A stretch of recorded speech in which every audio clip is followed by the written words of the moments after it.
I am quite alarmed, not only that this thing exists, but I don't think we're ready for it. And I don't think we're ready for it in a couple different ways. I mean, if you want to comfort yourself and say, well, this isn't that serious that we have this AI that can do these really shocking things, the comforting thing is that the way it's programmed, it doesn't know what it's saying. It doesn't matter that it convinces you that it's saying something and it means it, and that it seems like a creative entity.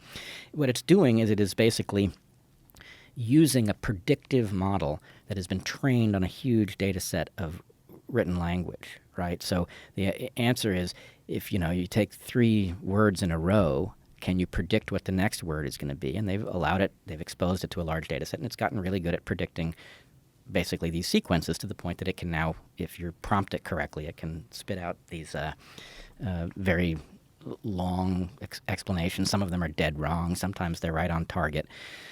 But I have 2 concerns about it. One, if you imagine that this thing just gets a little better than it is, which is inevitable, that it's going to make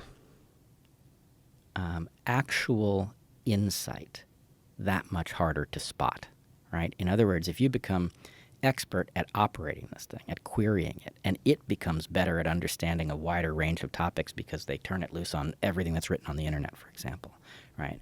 Then the point is the ability to fake expertise is going to go through the roof. I don't think we know how we're going to police a world in which, this problem's already bad enough. Most academics are fakers.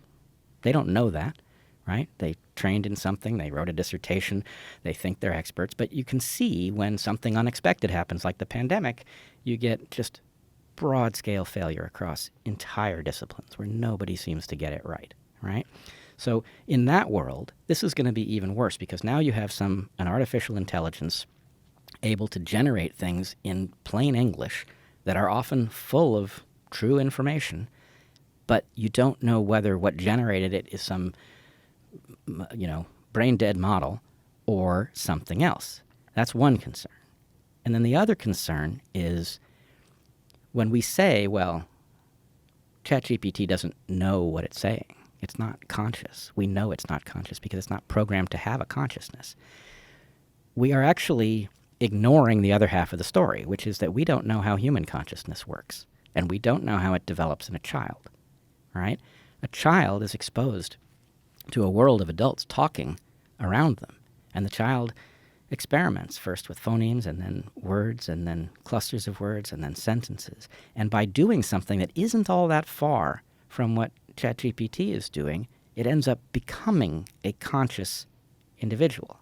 And so I think it's clear that ChatGPT isn't conscious. It couldn't be.